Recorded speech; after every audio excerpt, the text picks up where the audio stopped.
상훈 오빠, 그 여자 지금쯤 산실에서 비명 지르고 있겠지? 신경 꺼. 그 여자 인생 내일 이사회 끝나면 정신병원에서 마감할 거니까. 갓 태어난 아이의 울음소리가 울려 퍼지는 병실. 지아는 남편의 외투 안에서 진동하는 휴대폰 속 불륜 영상을 목격하고야 맙니다. 자신이 친동생처럼 아꼈던 후배와 남편이 호텔 침대 위에서 제 파멸을 건배하며 비웃는 소리. 가장 축복받아야 할 순간에 지옥의 밑바닥을 본 여자는 결심합니다. 산후조리원이 아닌 전쟁터로 향하기로 한 그녀가 출산 바로 다음 날, 단 하루 만에 어떻게 이 배신자들을 전부 박살냈을까요? 상상을 초월하는 그녀의 도끼 어린 복수극이 지금 펼쳐집니다. 시작하기 전에 무료로 눌러주시는 구독과 좋아요, 알림 설정은 똑순이 사랑방에 큰 힘이 됩니다. 지금 어디서 듣고 계신지 댓글 달아주세요. 그럼 지금부터 이야기를 시작하겠습니다. 산부인과 병실 안의 공기는 날카로운 긴장감으로 가득 차 있었습니다. 강지아는 침대 난간을 으스러질 듯이 움켜쥐며 터져나오는 비명을 간신히 입술 사이로 억눌렀습니다. 이마에 맺힌 식은땀이 눈가로 흘러내려 시야를 흐릿하게 가렸지만 강지아는 닦아낼 기력조차 남아있지 않았습니다. 배를 쥐어짜는 듯한 통증이 파도처럼 밀려올 때마다 강지안의 몸은 덜덜 떨리며 바닥으로 가라앉는 기분이 들었습니다. 옆에 서 있던 남편 박상우는 안절부절 못하며 시계만 연달아 쳐다보고 있었습니다. 박상우는 강지안의 손을 잡아주기는커녕 오히려 병실 바닥을 서성거리며 짜증 섞인 한숨을 내뱉었습니다. 그러더니 다급하게 벽에 걸린 외투를 챙겨 입으며 강지안을 쳐다보았습니다. 박상훈이 귀찮다는 듯이 머리를 극적이며 차갑게 말했습니다. 지안아, 회사에 정말 급한 일이 생겨서 나 지금 가봐야 할 것 같아. 이사회 준비 서류에 문제가 생겼다고 연락이 왔거든. 지금 내가 안 가면 우리 투자 받는 거 다 날아가게 생겼어. 너는 의사 선생님들도 많고 간호사들도 있으니까 잘할 수 있지? 금방 처리하고 올 테니까 애 낳고 좀 쉬고 있어. 강지아는 흐릿한 시야 속에서도 박상훈의 얼굴을 쳐다보려 애썼습니다.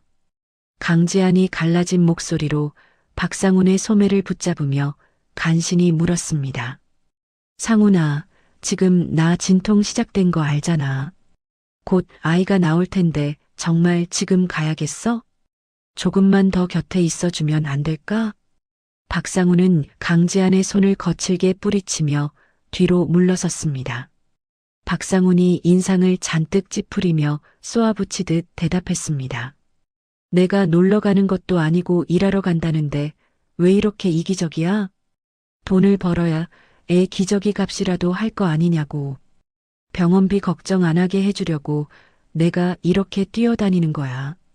나중에 올 테니까 억지 부리지 말고 눈 좀 붙이고 있어. 박상우는 말을 마치자마자 뒤도 돌아보지 않고 병실 문을 박차고 나갔습니다. 얼마나 급하게 나갔는지 박상훈이 들고 있던 가죽 외투가 침대 옆 바닥에 툭 떨어지는 소리가 들렸지만 박상훈은 알지 못했습니다. 강지아는 멀어지는 박상훈의 발소리를 들으며 허망한 눈물을 흘렸습니다. 가장 무섭고 고통스러운 순간에 남편이라는 사람은 보이지 않았습니다. 잠시 후 바닥에 떨어진 박상훈의 외투 안에서 진동 소리가 들려왔습니다. 지잉, 지잉 소리는 멈추지 않고 계속해서 병실 안을 울렸습니다. 강지아는 떨리는 손을 뻗어 바닥에 떨어진 박상훈의 휴대폰을 집어들었습니다.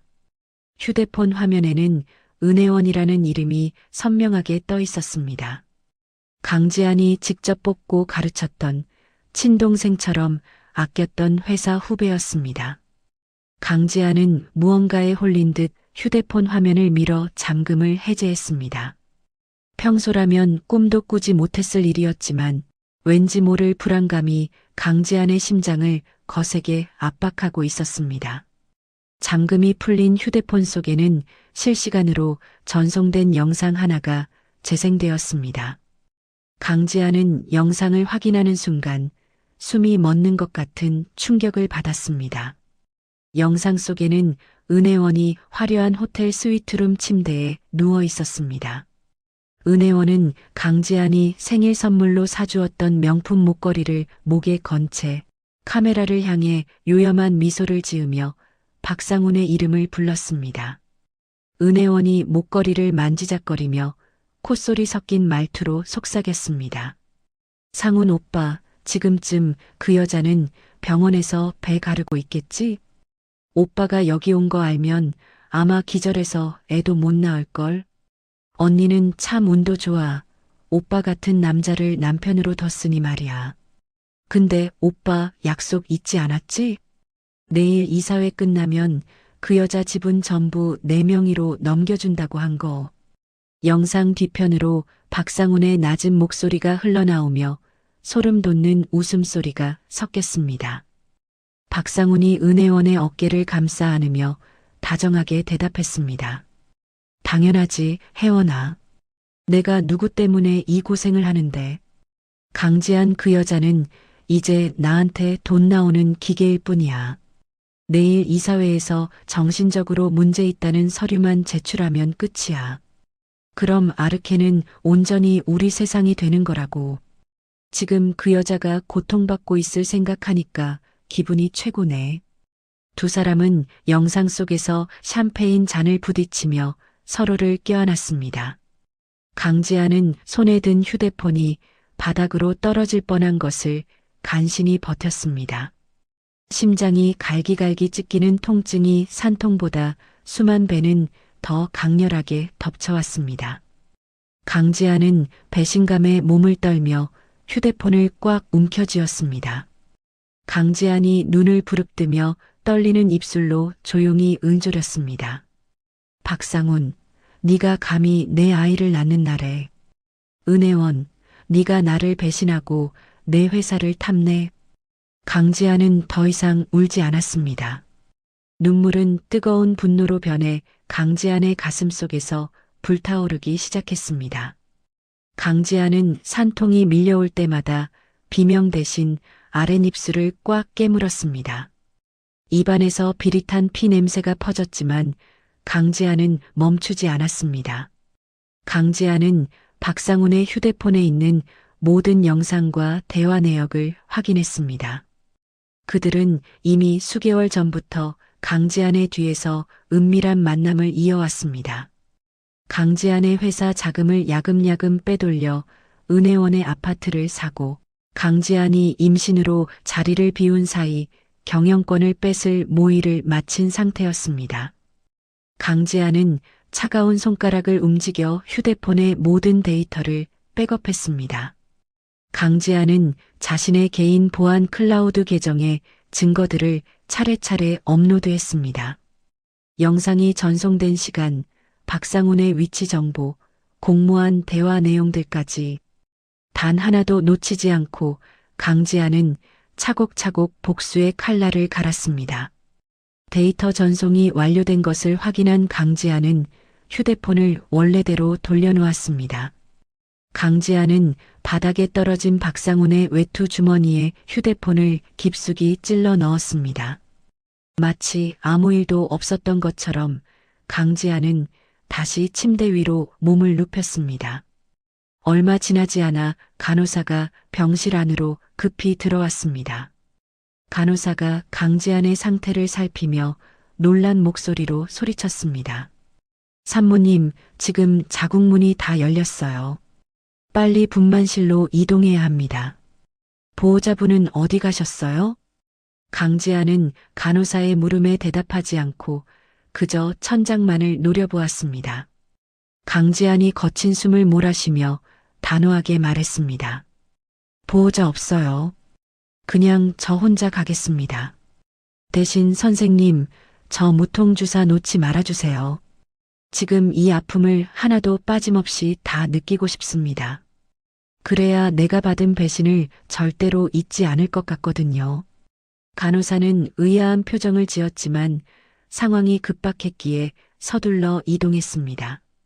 강지아는 차가운 수술실 침대 위로 옮겨지며 천장의 밝은 조명을 보았습니다.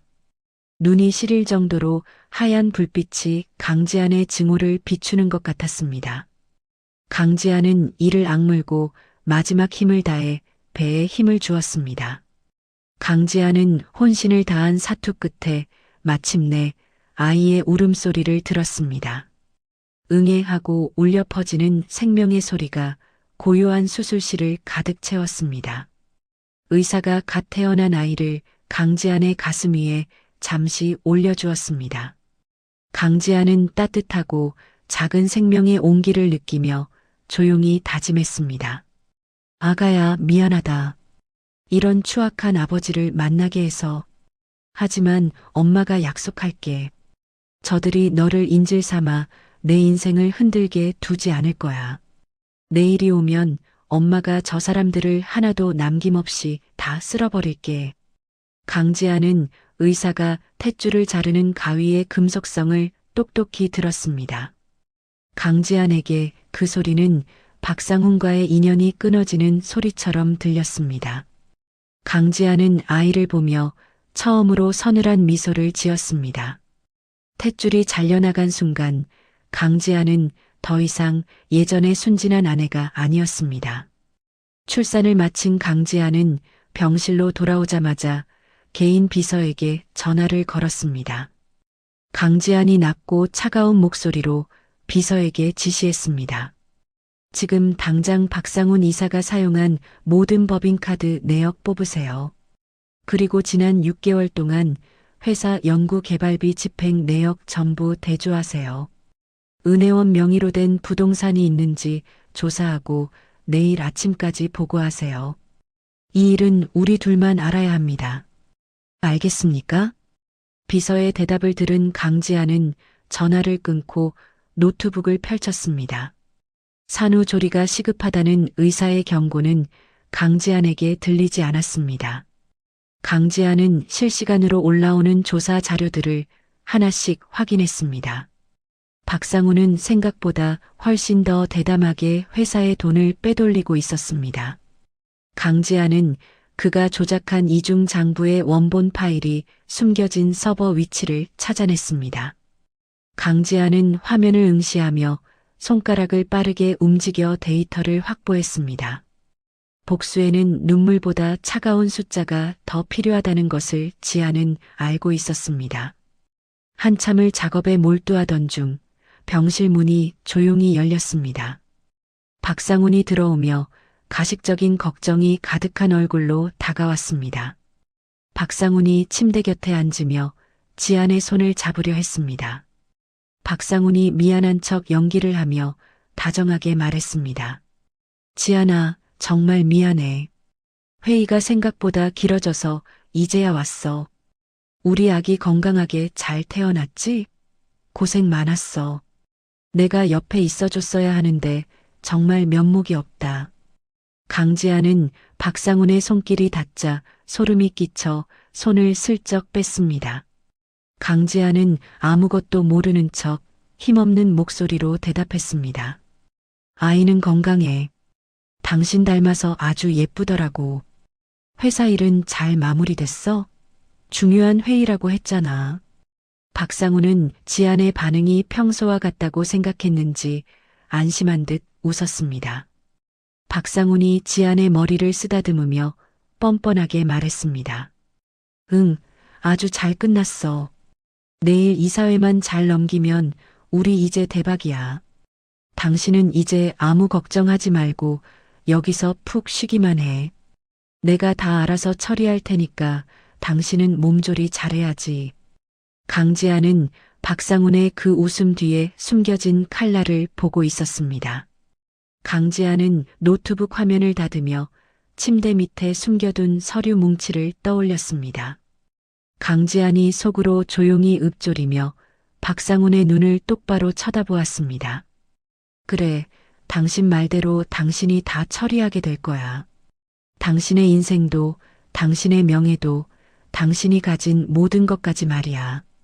내일 아침이 되면 당신은 이 병실이 아니라 지옥을 보게 될 거니까.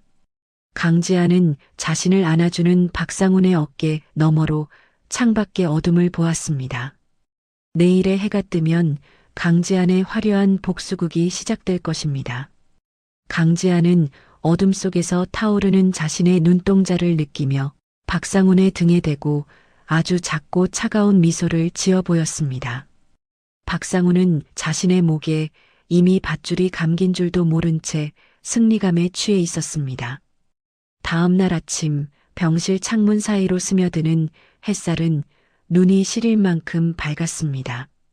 하지만 강지안의 마음은 여전히 차가운 얼음장처럼 굳어 있었습니다. 강지안은 밤새 한숨도 자지 못한 채 박상훈과 은혜원의 파멸을 위한 밑그림을 그리고 또 그렸습니다. 그때 병실 문이 열리며 박상훈이 화사한 꽃바구니를 들고 들어왔습니다. 박상훈은 간밤의 미래는 전혀 없었던 일인 것처럼 세상에서 가장 다정한 남편의 표정을 지으며 강지안에게 다가왔습니다. 박상훈이 꽃바구니를 탁자 위에 놓으며 부드럽게 말했습니다. 지안아, 몸은 좀 어때? 밤새 걱정돼서 잠도 제대로 못 잤어. 당신 조리원 예약 말이야. 내가 정말 공기 좋고 한적한 곳으로 알아봤어. 강원도 깊은 산속에 있는 곳인데 외부인 출입도 안 되고 정말 조용하대. 당신 몸 회복하려면 그런 곳에서 한두 달은 푹 쉬어야 해. 강지아는 박상훈이 내민 조리원 팜플렛을 훑어보았습니다. 그곳은 은혜원의 고향집에서 차로 10분도 걸리지 않는 외딴 곳이었습니다. 박상훈은 강지안을 세상과 격리해 두고 그 사이에 회사를 완전히 집어삼킬 속셈이 분명했습니다. 강지안이 팜플렛을 옆으로 밀어두며 무심하게 대답했습니다. 당신이 날 생각해서 이렇게까지 알아봐 주니 정말 고맙네. 그런데 거긴 너무 멀지 않아? 회사 일도 걱정되고 아기도 있는데. 조금 더 생각해보고 결정할게. 당신도 출근해야지. 박상훈은 강지안의 반응이 미지근하자 눈살을 찌푸렸습니다. 박상훈이 넥타이를 고쳐 매며 짜증 섞인 목소리로 덧붙였습니다. 내가 다 당신 생각해서 하는 말인데 왜 그렇게 고집을 피워? 회사 일은 걱정하지 말라니까. 내가 이사회랑 잘 상의해서 처리할게. 당신은 그저 내 말 믿고 푹 쉬기만 하면 되는 거야. 박상훈은 서둘러 병실을 나갔고 강지아는 즉시 노트북을 펼쳤습니다. 강지아는 박상훈의 노트북에 미리 심어두었던 미러링 프로그램을 작동시켰습니다. 화면이 밝아지며 박상훈과 은혜원이 주고받는 실시간 대화창이 나타났습니다. 은혜원이 보낸 메시지는 차마 입에 담지 못할 만큼 악독했습니다. 은혜원이 보낸 메시지에는 그 여편네 조리원에 처박아 두면 끝이야라고 적혀 있었습니다.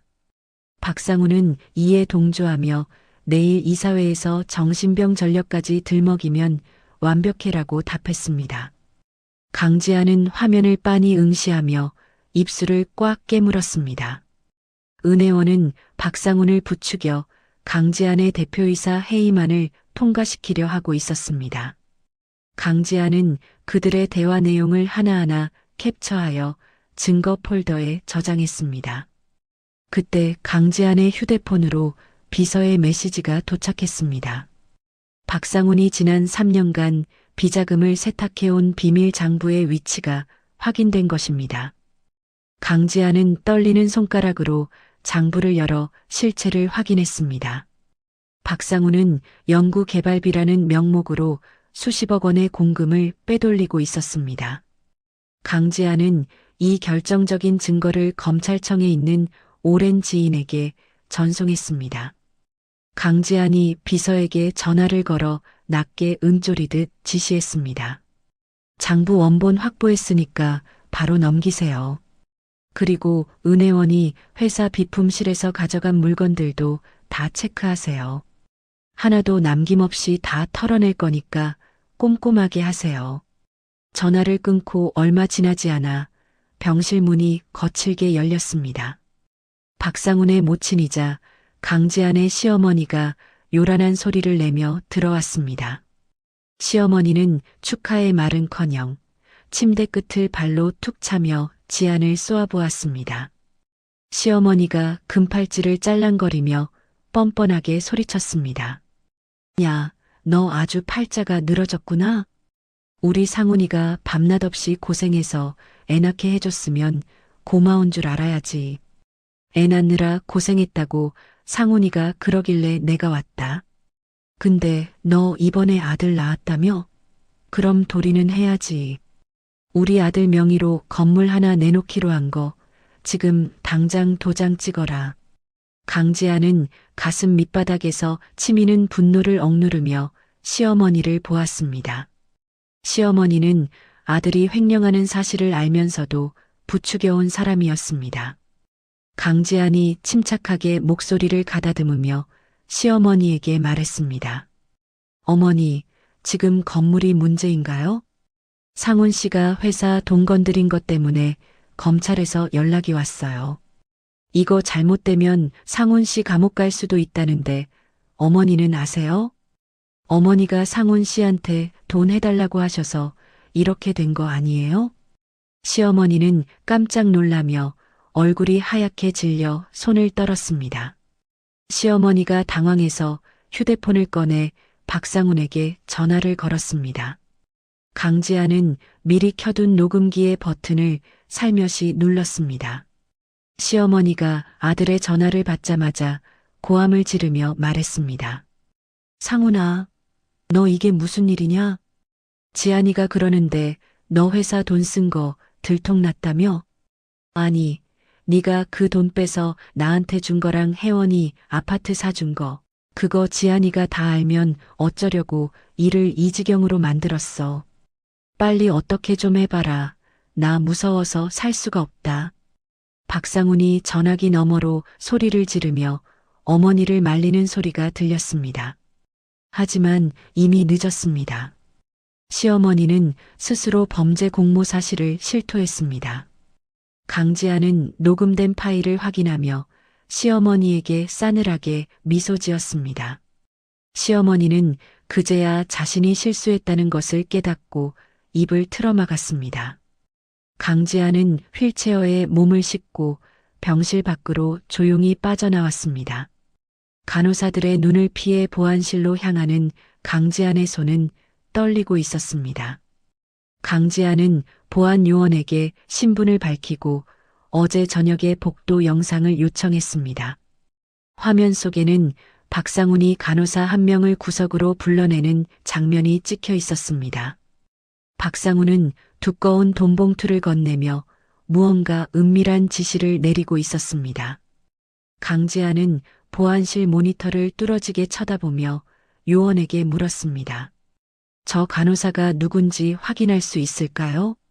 제 약물을 관리하는 사람 같은데 확인이 필요해서요. 보안 요원은 강지안의 간절한 부탁에 명단을 확인해 주었습니다. 확인 결과 그 간호사는 박상훈이 미리 매수해둔 외부 인력이었습니다. 강지안은 그 영상을 자신의 휴대폰으로 직접 촬영하여 저장했습니다. 박상훈은 지안에게 정신과 약물을 몰래 투여해 이사회를 앞두고 지안을 무력화시키려 했던 것입니다. 병실로 돌아온 강지안은 은혜원의 사회관계망 서비스를 뒤지기 시작했습니다. 은혜원은 지안이 없는 사이 지안의 집 드레스룸에 무단 침입했습니다. 은혜원은 지안의 한정판 코트와 보석을 착용하고 찍은 사진을 자랑하듯 올렸습니다. 강지안은 그 사진들을 하나하나 캡처하며 절도죄 고소장을 머릿속으로 썼습니다.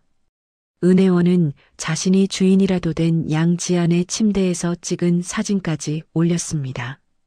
그때 낯선 가운을 입은 남자가 강지안의 병실로 들어왔습니다. 남자는 주치의도 아닌데 차트를 들고 지안에게 서류를 내밀었습니다. 남자가 안경을 치켜 올리며 사무적인 말투로 강지한에게 말했습니다. 강지한님, 건강 상태가 급격히 나빠지셔서 정밀 검사가 필요합니다. 여기 보호격리 동의서에 서명해 주시면 됩니다. 남편분께서도 이미 동의하셨으니 지체할 시간이 없어요. 빨리 서명하셔야 치료를 시작할 수 있습니다. 강지한은 남자의 눈을 똑바로 쳐다보며 서류를 받아들었습니다. 강지한은 이미 비서를 통해 이 병원의 모든 의료진 명단을 파악한 상태였습니다. 서류를 살피던 강지한이 펜을 탁자에 내려놓으며 차갑게 물었습니다. 당신, 이 병원 소속 의사 아니죠? 박상훈 씨가 보낸 가짜 의사라는 거 내가 모를 줄 알았나요? 과거에 의료사고로 면허 취소된 박대리 의사 맞죠? 당장 여기서 나가지 않으면 무단 침입과 의료법 위반으로 신고하겠습니다. 남자는 당황하며 서류를 낚아채듯 챙겨 병실을 뛰쳐나갔습니다. 강지한은 숨을 몰아쉬며 가슴을 진정시키려 애썼습니다. 박상훈의 악행은 상상을 초월할 정도로 치밀하고 잔인했습니다. 자신을 미친 사람으로 만들어 정신병원에 가두려 했던 것입니다. 강지한은 노트북을 켜고 은혜원의 학력 위조 증거까지 모두 취합했습니다. 저녁 무렵 박상훈이 다시 병실로 돌아와 지안의 눈치를 살폈습니다. 박상훈은 자신의 계획이 조금씩 틀어지고 있다는 것을 눈치채지 못했습니다. 박상훈이 지안의 어깨를 주무르며 가식적인 목소리로 물었습니다. 지안아, 아까 의사가 다녀갔다는데 왜 서명을 안 했어? 당신 몸이 너무 안 좋아서 내가 특별히 부탁한 선생님인데 지금 치료 안 받으면 나중에 정말 큰일 난단 말이야. 나 믿고 내일이라도 꼭 검사 받으러 가자. 응? 강지한은 박상훈의 손길을 묵묵히 견디며 창밖을 응시했습니다. 강지한의 눈동자에는 지독한 증오와 차가운 복수심이 소용돌이치고 있었습니다. 강지한이 박상훈의 손을 지그시 누르며 나직하게 대답했습니다. 그래, 당신 말대로 내일이면 모든 게 결정되겠지. 나도 내 몸 상태가 어떤지 아주 잘 알고 있어. 그러니까 당신도 내일 이사회 준비 철저히 해. 나 때문에 당신이 망신당하면 안 되잖아. 안 그래? 박상훈은 지안의 말뜻을 오해했는지 회심의 미소를 지었습니다. 박상훈은 내일이면 지안이 무너지고 자신이 승자가 될 것이라 확신했습니다. 하지만 강지안은 박상훈의 등 뒤에서 자신의 손톱을 세우고 있었습니다. 강지안은 내일 이사회장에서 박상훈의 심장을 꿰뚫을 준비를 마쳤습니다. 병실 안의 정적 속에서 지안의 차가운 눈빛만이 어둠을 밝히고 있었습니다. 해질 무렵의 붉은 노을이 병실 안으로 길게 그림자를 들이우고 있었습니다. 강지안은 침대 등받이에 기대어 앉아 창밖으로 지는 해를 바라보며 폭풍 전야의 고요함을 느끼고 있었습니다. 그때 병실 문이 거칠게 열리며 은혜원이 요란한 구두 소리를 내며 들어왔습니다. 은혜원은 강지안이 생일 선물로 주었던 명품 가방을 보란 듯이 어깨에 메고 짙은 화장을 한 채 비웃음 가득한 얼굴로 강지안의 침대 발치에 앉았습니다. 은혜원이 가방에서 종이 한 장을 꺼내 강지안의 얼굴 앞에 던지며 말했습니다. 언니, 아직도 여기 이렇게 누워 있는 거야? 정말 구질구질해서 못 봐주겠네. 이거 봐, 나 상훈 오빠 아이 가졌어. 이제 이 아이가 우리 집안의 진짜 후계자가 될 거야.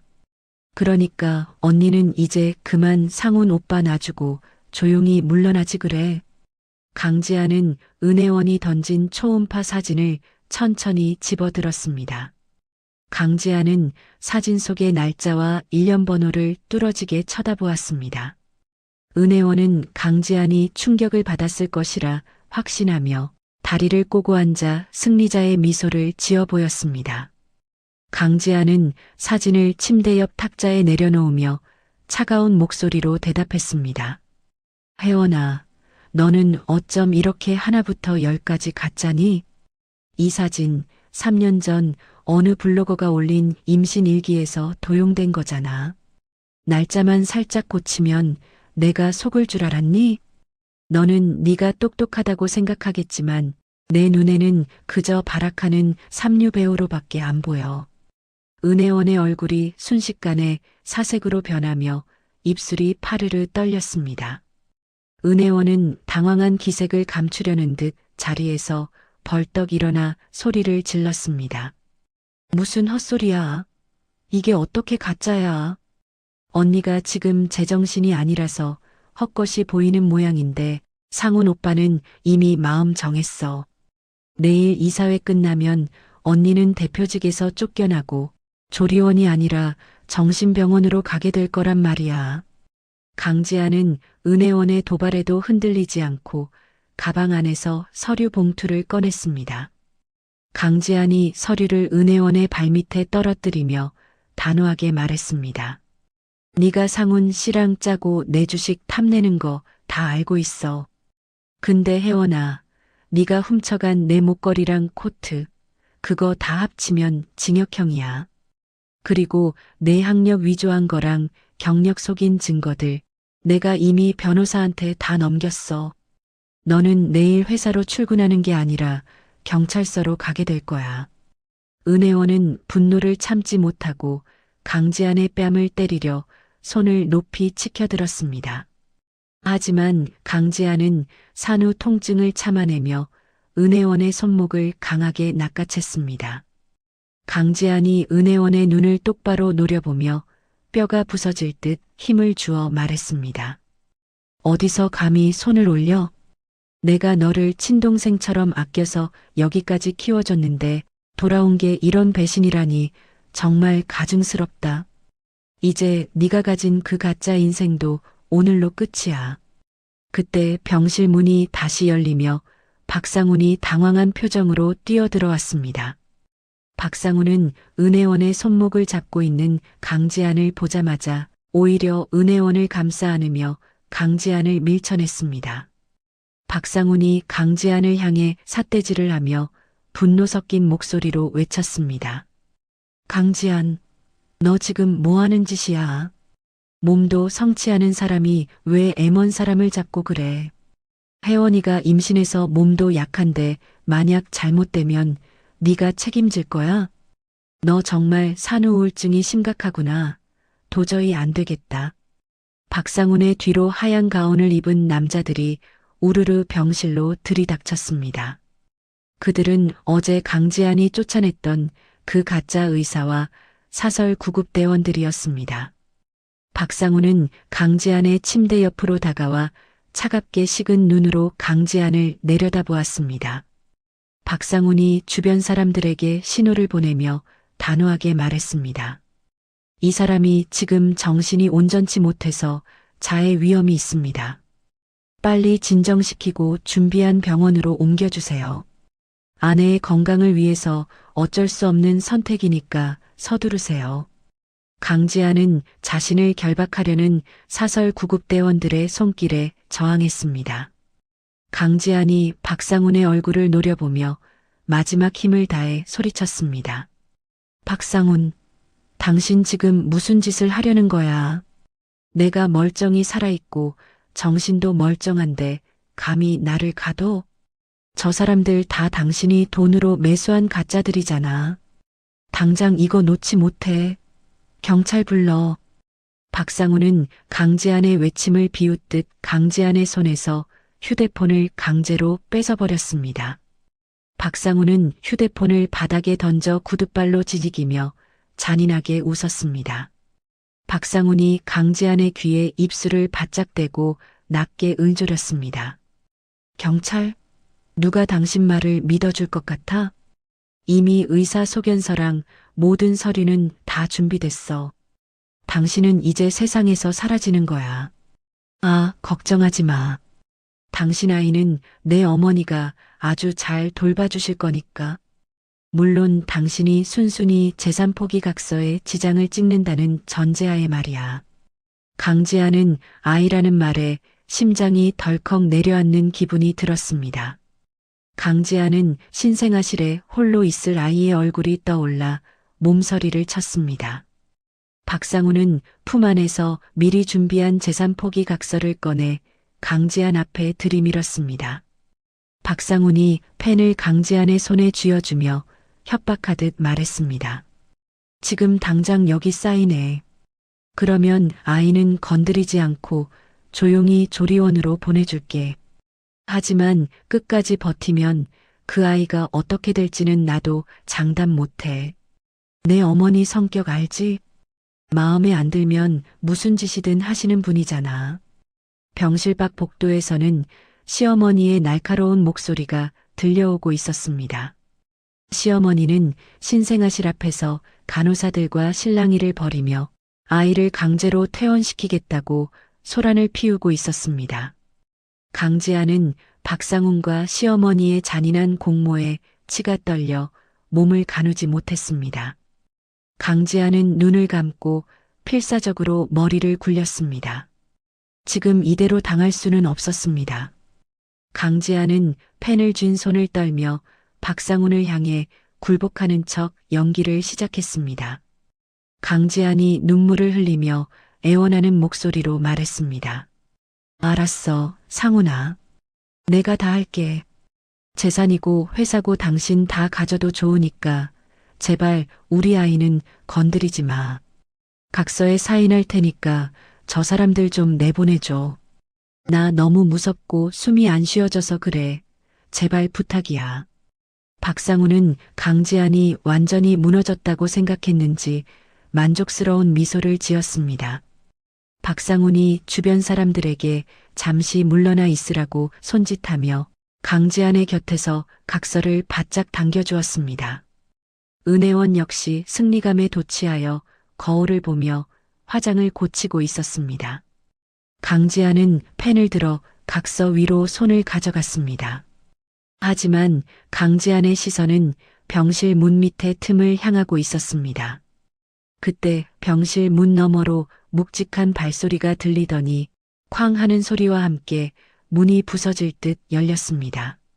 박상훈과 은혜원은 깜짝 놀라 문 쪽을 쳐다보았고 건장한 체격의 사내들이 순식간에 병실 안으로 들이닥쳤습니다.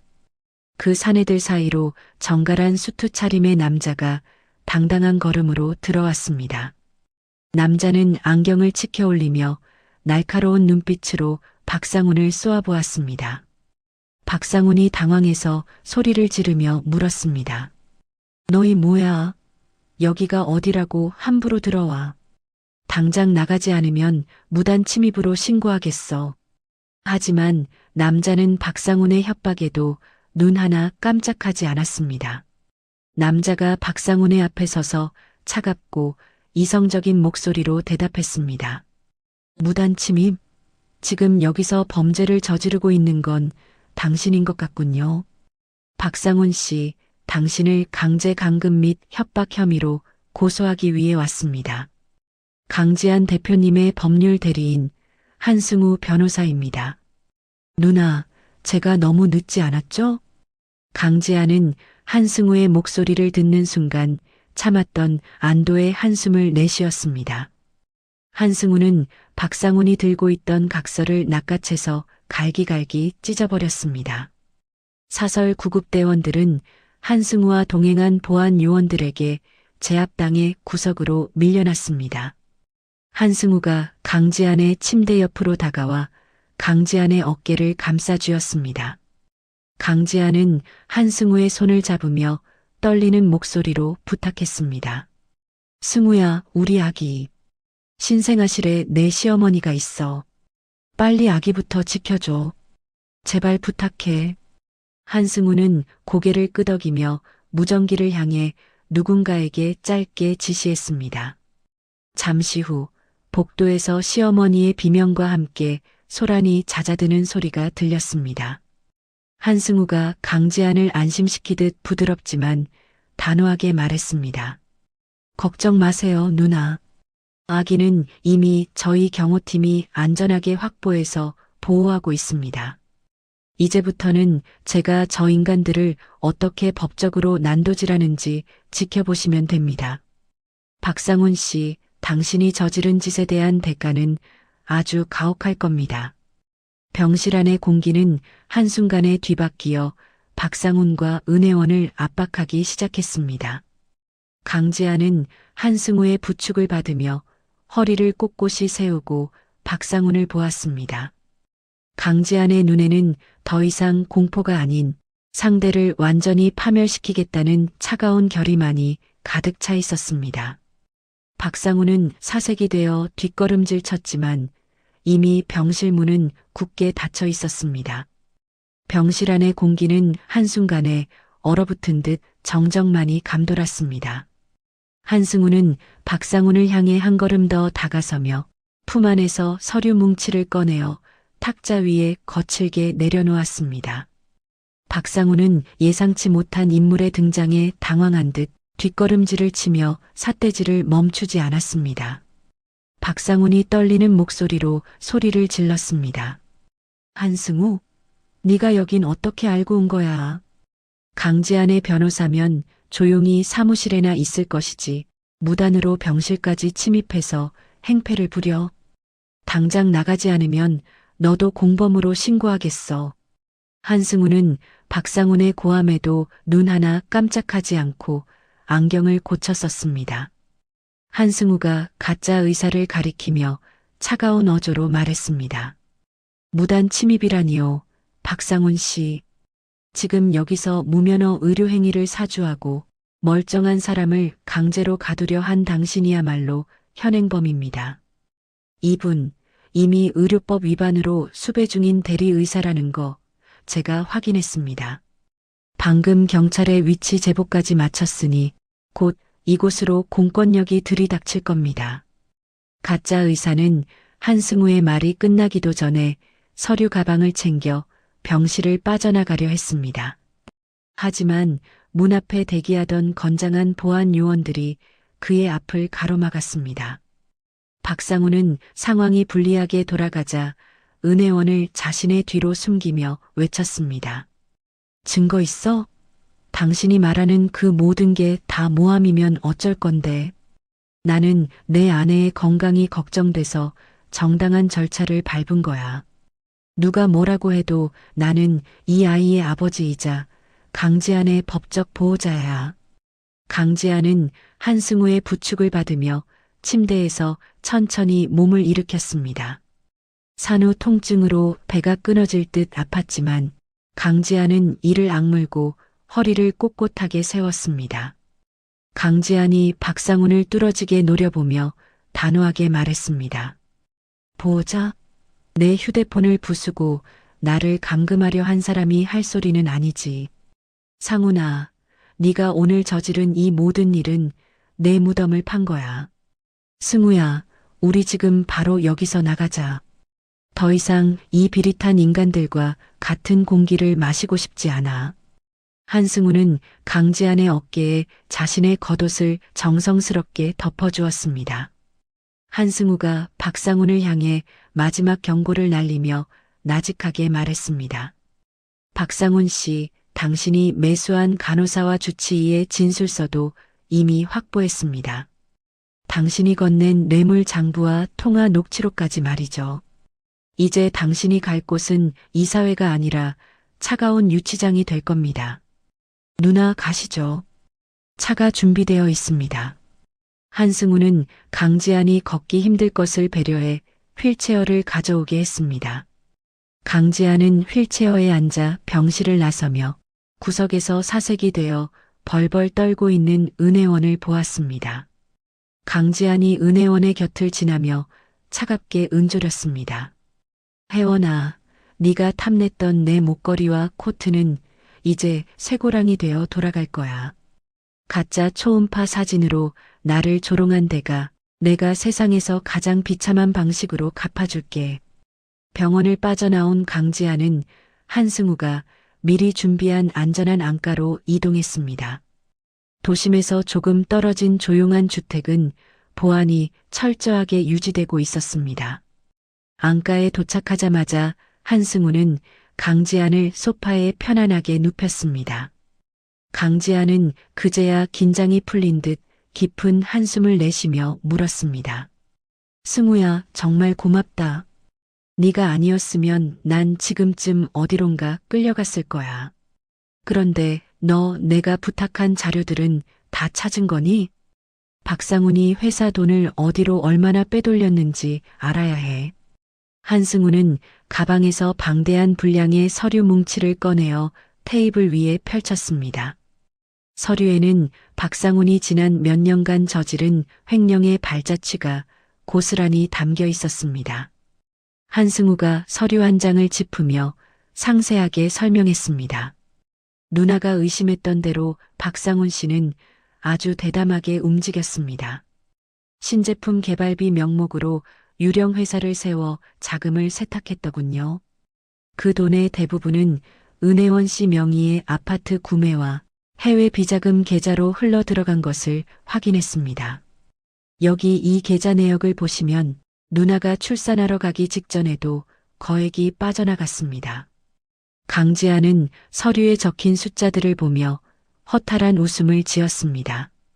자신이 잠 한숨 못 자고 일하며 키워온 회사가 가장 믿었던 남편의 도박 자금과 불륜 자금으로 쓰였다는 사실이 믿기지 않았습니다. 강지안이 서류를 꽉 움켜쥐며 떨리는 목소리로 말했습니다. 이 정도면 박상훈을 대표직에서 해임하는 것은 물론이고 아예 사회적으로 매장하는 것도 가능하겠지? 내일 오전 10시에 이사회가 열린다고 했어.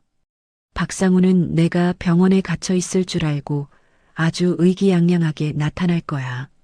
한승우는 강지안의 손을 따뜻하게 감싸쥐며 안심시키려 애썼습니다. 한승우가 지안의 눈을 똑바로 쳐다보며 진심을 담아 말했습니다. 당연합니다, 누나. 제가 그러려고 변호사가 된 거니까요. 10년 전 누나가 저에게 장학금을 주시며 하셨던 말씀 기억하세요? 약한 사람을 돕는 칼이 되라고 하셨던 그 말씀 말입니다. 이제 제가 그 칼이 되어 누나를 지키고 저 배신자들을 단죄하겠습니다. 내일 이사회는 걱정 마세요. 제가 완벽한 시나리오를 준비했습니다. 강지아는 한승우의 격려에 조금씩 기운을 차리기 시작했습니다. 강지아는 안가에 마련된 서재로 자리를 옮겨 직접 자신의 대표이사 방어 전략과 상훈의 죄목을 정리하기 시작했습니다. 비서에게 실시간으로 보고받는 회사 상황은 급박하게 돌아가고 있었습니다. 박상훈은 이미 몇몇 이사들을 포섭해 지안의 해임안을 가결하려 선동 중이었습니다. 밤이 깊어갈수록 강지안의 눈빛은 더욱 서슬퍼렇게 빛났습니다. 강지안은 산후조리가 시급한 몸이었지만 지금 이 순간만큼은 아픔조차 느껴지지 않을 정도로 정신이 맑았습니다. 강지안이 노트북 화면을 응시하며 승우에게 나직하게 지시했습니다. 승우야, 내일 이사회장에 들어갈 때 휠체어를 타고 갈 거야. 내가 얼마나 고통받았는지, 그들이 나를 어떻게 짓밟으려 했는지 주주들에게 똑똑히 보여줄 거야. 그리고 상훈이가 은혜원과 나눈 그 더러운 대화 녹취록 가장 결정적인 순간에 전체 스피커로 틀어줘. 그들의 가식을 한꺼풀씩 벗겨내서 사람들에게 보여줘야 해. 한승우는 강지안의 단호한 결단에 고개를 끄덕이며 자료를 최종 점검했습니다. 두 사람은 새벽이 밝아올 때까지 복수의 전술을 짜고 또 짰습니다. 강지아는 틈틈이 옆방에서 경호팀의 보호 아래 잠든 아이의 모습을 확인했습니다. 새근새근 잠든 아이의 숨소리가 강지안에게는 무엇보다 큰 위로가 되었습니다. 강지안이 잠든 아이의 이마에 입을 맞추며 조용히 속삭였습니다. 우리 아기, 엄마가 내일 모든 걸 제자리로 돌려놓을게. 너를 지키기 위해서라면 엄마는 괴물이라도 될 수 있어. 박상훈이 빼앗으려 했던 너의 미래, 엄마가 반드시 되찾아줄게. 새벽 공기가 창문을 타고 들어와 안가의 거실을 차갑게 식혔습니다. 하지만 강지안의 가슴 속에서는 식지 않는 불꽃이 타오르고 있었습니다. 강지안은 거울 앞에 서서 자신의 얼굴을 가만히 들여다보았습니다. 창백한 얼굴 위로 굳게 담은 입술이 복수의 시작을 알리고 있었습니다. 한승우가 준비한 검은색 정장이 의자 위에 정갈하게 놓여 있었습니다. 아침 8시 강지안은 비서로부터 이사회 준비가 완료되었다는 연락을 받았습니다. 박상우는 이미 이사회장에 도착해 승리를 확신하는 미소를 짓고 있다고 했습니다. 강지안은 한승우의 도움을 받아 옷을 갈아입고 휠체어에 앉았습니다. 한승우가 강지안의 손을 꽉 잡으며 비장한 각오로 말했습니다. 누나, 준비되셨나요? 이제 진짜 전쟁터로 나갈 시간입니다. 제가 누나 뒤에서 든든한 방패가 되어드릴게요. 박상훈의 추락을 가장 가까운 곳에서 지켜보시죠. 강지안은 고개를 끄덕이며 휠체어의 팔걸이를 힘주어 잡았습니다. 강지안의 눈에는 더 이상 슬픔이나 미련 따위는 남아있지 않았습니다. 강지안은 차가운 미소를 지으며 현관문을 향해 휠체어를 움직였습니다. 이제 세상에서 가장 화려하고 처절한 복수극의 막이 오르려 하고 있었습니다. 강지안이 나가는 길 위로 아침 햇살이 길게 뻗어나와 복수의 길을 비추었습니다. 한편 회사 이사회실에서는 박상훈이 상단에 앉아 거드름을 피우고 있었습니다. 박상훈은 시계를 보며 강지안이 지금쯤 정신병원 폐쇄병동에 갇혔을 것이라 믿었습니다. 박상훈이 이사들을 향해 환하게 웃으며 의사봉을 집어들었습니다. 박상훈이 자신만만한 목소리로 회의의 시작을 알렸습니다. 자, 시간이 되었으니 이사회를 시작하도록 하겠습니다. 오늘 안건은 건강상의 이유로 직무 수행이 불가능한 강지안 대표이사의 해임건과 신임 대표이사 선임건입니다. 다들 동의하시리라 믿고 바로 투표를 진행하도록 하죠. 박상훈의 말이 끝남과 동시에 이사회실의 육중한 문이 벌컥 열렸습니다. 모든 이사들의 시선이 문 쪽으로 쏠렸고 휠체어를 타고 들어오는 강지안의 모습에 박상훈의 의사봉이 바닥으로 떨어졌습니다. 강지안은 차가운 침묵 속에 회의실 중앙으로 들어서며 박상훈을 보았습니다. 강지안의 서늘한 목소리가 회의실의 공기를 단숨에 압도하기 시작했습니다. 오전 10시를 알리는 대형 벽시계의 톱니바퀴 소리가 유난히도 크게 회의실 안을 울리고 있었습니다. 박상훈은 이사회 의장석에 앉아 마치 이미 이 세상의 모든 권력을 손에 쥔 황제처럼 오만한 미소를 지어 보였습니다. 박상훈은 강지안이 한승우의 개입도 모른 채 어두운 정신병원 폐쇄병동의 침대에 묶여 절규하고 있을 것이라 굳게 확신하고 있었습니다. 박상훈은 자신의 승리를 자축하듯 값비싼 금장 만년필을 손가락 사이로 굴리며 자신을 바라보는 이사들을 향해 여유로운 목소리로 입을 열었습니다. 자, 다들 모이셨으니 이제 아르케의 새로운 역사를 써내려갈 회의를 시작하도록 하겠습니다. 우리 회사를 창업하고 이끌어온 강지안 대표가 출산 직후 심각한 정신적 착란 증세를 보이고 있다는 소식은 다들 들으셨을 겁니다. 대표이사가 제정신이 아닌 상태로 회사를 운영하게 둔다는 것은 우리 주주들과 임직원들 모두를 벼랑 끝으로 내모는 아주 위험천만한 일입니다. 그래서 오늘 저는 이사님들의 현명한 판단을 믿고 강지안 대표의 해임안과 저 박상훈의 신임 대표이사 선임안을 정식으로 상정합니다. 이사들 사이에서 낮은 웅성거림과 불안한 눈빛들이 교차하며 회의실의 공기는 무겁게 가라앉았습니다. 박상훈이 의사봉을 집어들고 탁자를 내리치려는 순간 회의실 뒤편의 육중한 나무 문이 마치 폭발하듯 굉음을 내며 활짝 열렸습니다. 모든 이들의 시선이 문 쪽으로 쏠렸고 휠체어에 앉아 서슬 퍼런 눈빛을 띠고 나타난 강지안의 모습에 박상훈의 손에 든 의사봉이 힘없이 바닥으로 떨어졌습니다.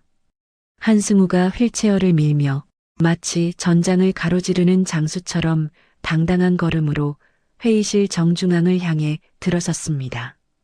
강지안이 휠체어 팔걸이를 부서질 듯 움켜쥐며 의장석에 앉은 박상훈을 꿰뚫어 볼 듯 노려보며 말했습니다.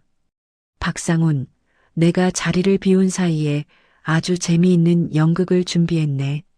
내가 정신에 문제가 있다는 그 대본, 누가 써준 건지 참으로 졸렬하기 짝이 없구나.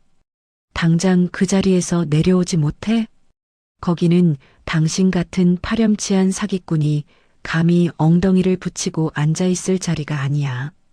박상훈은 당황하여 얼굴이 벌겋게 달아오른 채 의자에서 벌떡 일어나 삿대질을 해댔습니다. 박상훈이 쉰 목소리로 악을 쓰며 회의실이 떠나가라 외쳤습니다. 강지안, 당신이 어떻게 여기에 온 거야? 당신 지금 절대 안정이 필요한 환자라고 의사가 분명히 말했단 말이야. 이사님들, 이 여자가 지금 정신병적인 증세를 보여서 병원을 탈출해 여기까지 온 겁니다. 당신들 뭐하고 있어? 당장 보안 요원들 불러서 이 미친 여자를 밖으로 끌어내지 않고. 하지만 한승우가 앞을 가로막으며 서류 가방에서 서늘한 빛을 띠는 고소장 뭉치를 꺼내어 테이블 위에 던졌습니다. 한승우가 이사들을 하나하나 쳐다보며 얼음장처럼 차가운 목소리로 단호하게 말했습니다. 보안 요원을 불러서 끌려나가야 할 사람은 강지안 대표님이 아니라 바로 박상훈, 당신입니다. 저는 강지안 대표님의 법률 대리인으로서 박상훈의 상급 횡령과 배임, 그리고 강제 감금 모의에 대한 고소장을 제출합니다. 당신이 그동안 회사의 피 같은 연구개발비를 어떤 구멍으로 빼돌려 불륜녀의 뒷바라지를 했는지 그 추악하고 더러운 증거들을 지금 이 자리에서 이사님들께 낱낱이 공개하겠습니다. 한승우가 노트북을 대형 화면에 연결하자 박상훈이 그토록 숨기고 싶어 했던 거대한 비리의 그물망이 적나라하게 펼쳐졌습니다. 박상훈이 신제품 개발비라는 명목으로 이름도 생소한 유령 회사들에 입금한 수십억 원의 돈들이 결국 은혜원의 명의로 된 강남의 최고급 아파트와 외제차 리스비로 흘러들어간 내역이 화면 가득 선명하게 박혔습니다. 이사들은 화면에 뜬 통장 내역과 가짜 영수증들을 보며 믿기지 않는다는 듯 혀를 차거나 분노 섞인 수군거림을 멈추지 않았습니다. 강지안이 이사들을 향해 고통스러운 몸을 억지로 일으켜 세우며 간곡하지만 힘 있는 목소리로 말했습니다. 이사님들, 저기 앉아있는 저 남자는 우리 아르케의 미래를 좀먹는 기생충입니다. 여러분이 밤낮 없이 머리를 맞대고 연구해서 만든 그 귀한 자금들이 저 남자의 천박한 유흥비와 불륜녀의 사치품을 사는데 쓰였다는 사실이 분하지 않으십니까? 박상훈은 심지어 제가 아이를 낳는 그 순간에도 저를 정신병원에 가두고 이 회사를 통째로 집어삼키려는 악마 같은 계획을 세웠던 인간입니다. 박상훈은 이제 얼굴이 흑빛으로 변해 책상을 미친 듯이 내려치며 강지안의 말을 가로막으려 발악했습니다. 다 조작된 거야. 이건 전부 강지안 당신이 나를 몰아내려고 만든 가짜 서류라고. 이사님들, 제발 제 말을 믿어주세요. 저 여자는 지금 제정신이 아니라서 환상을 보고 있는 겁니다. 내가 회사를 위해 내 젊음을 다 바쳤는데 어떻게 저런 거짓말에 속을 수가 있습니까? 그때 한승우가 회의실 천장에 달린 전체 스피커의 볼륨을 터질 듯이 높였습니다. 스피커에서는 박상훈과 은혜원이 어젯밤 호텔에서 나눈 소름 끼치는 대화 녹취록이 울려 퍼졌습니다.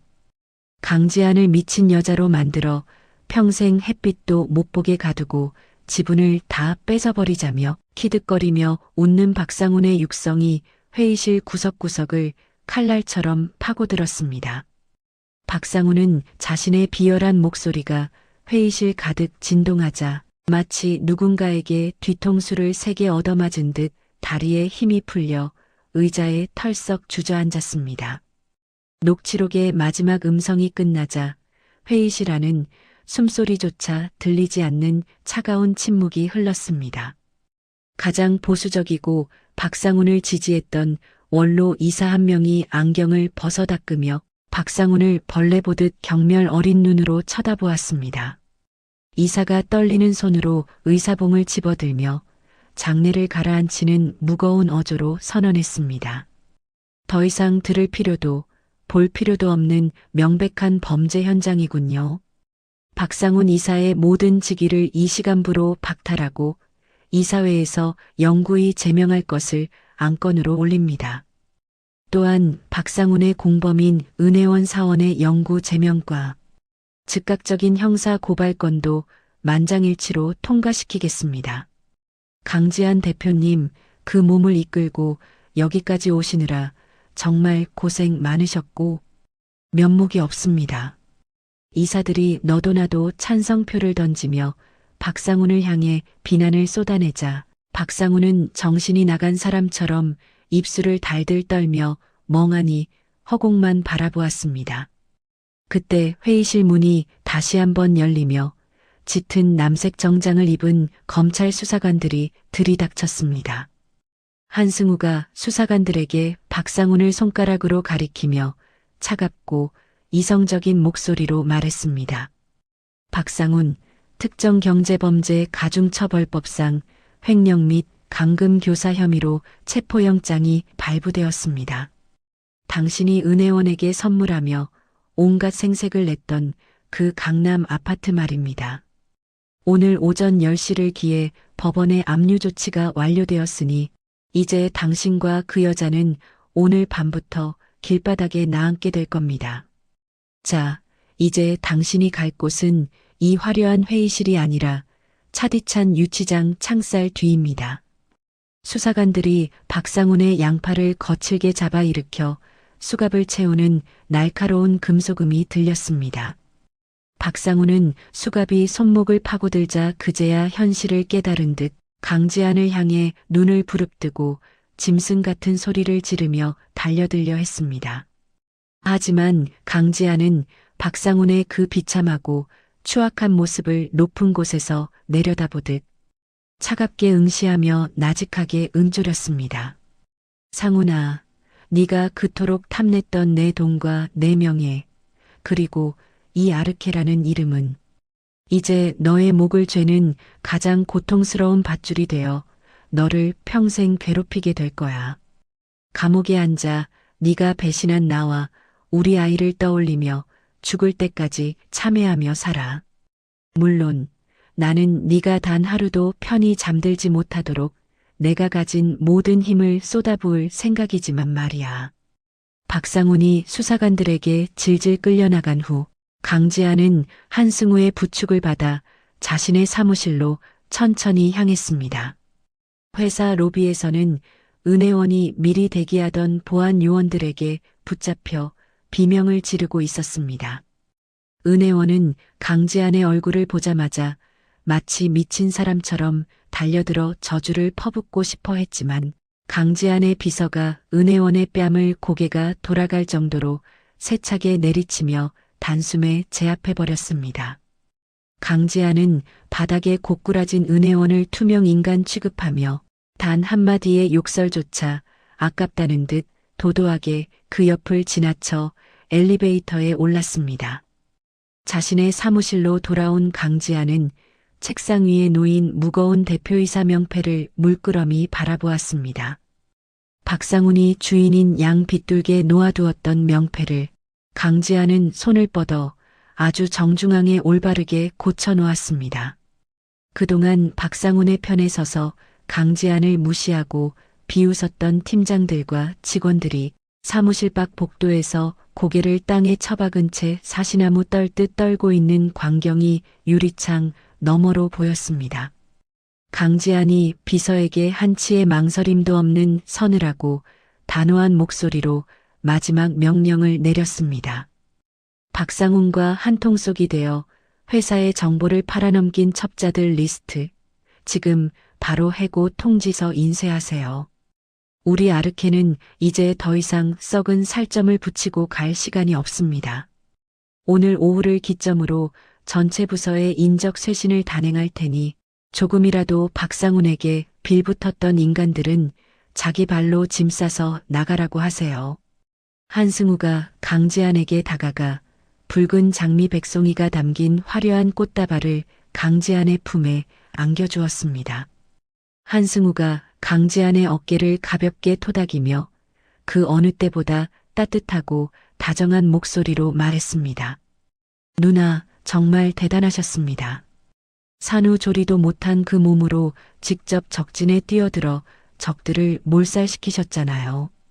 이제 이 회사에서 누나를 위협할 사람은 아무도 없으니 잠시만이라도 무거운 짐을 내려놓으세요. 남은 법적 소송과 박상훈의 형량 조절 문제는 제가 세상에서 가장 잔인한 변호사가 되어 처리하겠습니다. 누나는 이제 예전처럼 다시 빛나는 태양으로 돌아오시기만 하면 됩니다. 강지한은 장미꽃의 진한 향기를 깊게 들이마시며 창밖의 도심 풍경을 내려다보았습니다. 저 멀리 박상훈을 태운 검은색 호송차가 도로 위에서 작게 점이 되어 사라지는 모습이 보였습니다.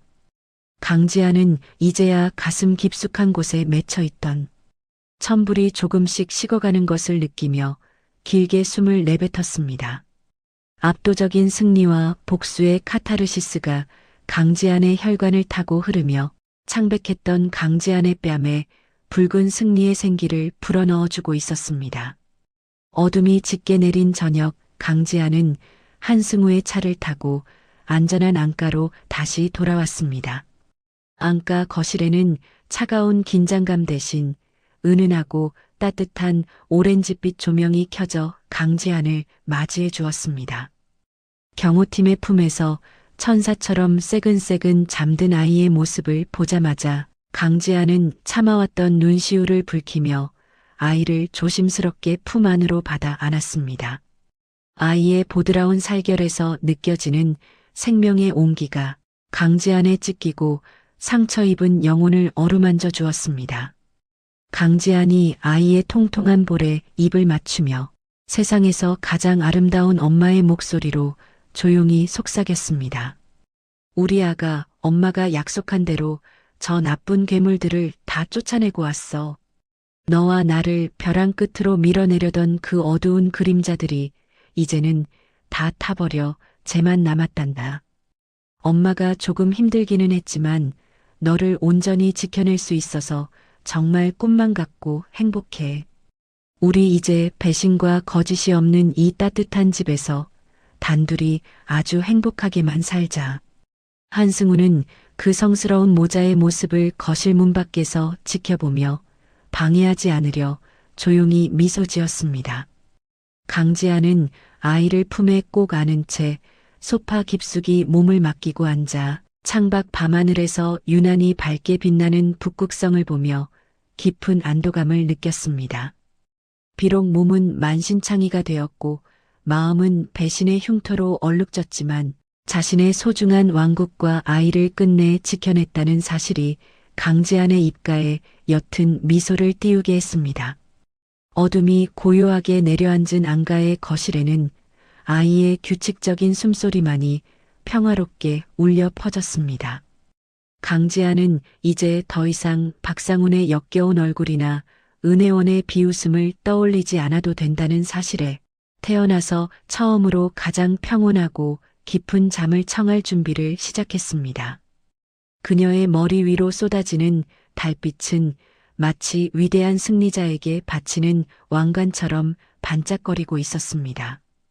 강지한은 그렇게 승리의 향기를 만끽하며 새로운 희망이 가득할 내일을 꿈꾸었습니다.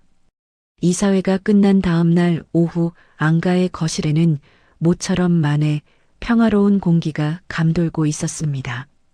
강지한 씨는 아이를 품에 안고 창가에 앉아 따스하게 내리쬐는 햇살을 받으며 아이의 보드라운 뺨에 얼굴을 맞대고 있었습니다. 박상훈 씨와 은혜원 씨가 구속되었다는 소식은 아르케의 주가를 연일 폭등시켰고 직원들은 다시 강지한 씨의 지휘 아래 일사불란하게 움직이기 시작했다는 보고가 들려왔습니다.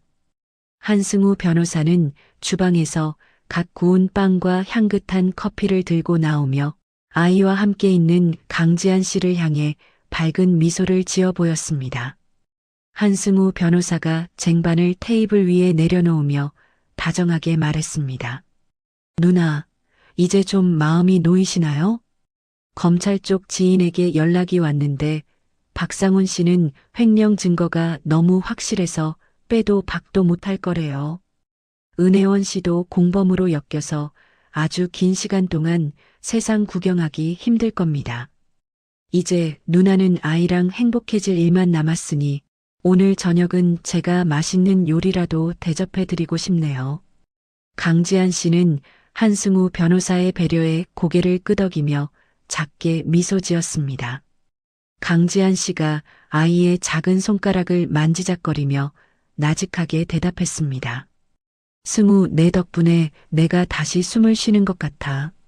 아이를 낳고 나서 이틀 동안 정말 지옥에 다녀온 기분이었는데 이제야 이 아이가 내 아이라는 게 실감이 나네. 박상훈 그 사람 나중에 면회라도 가게 되면 꼭 물어보고 싶어.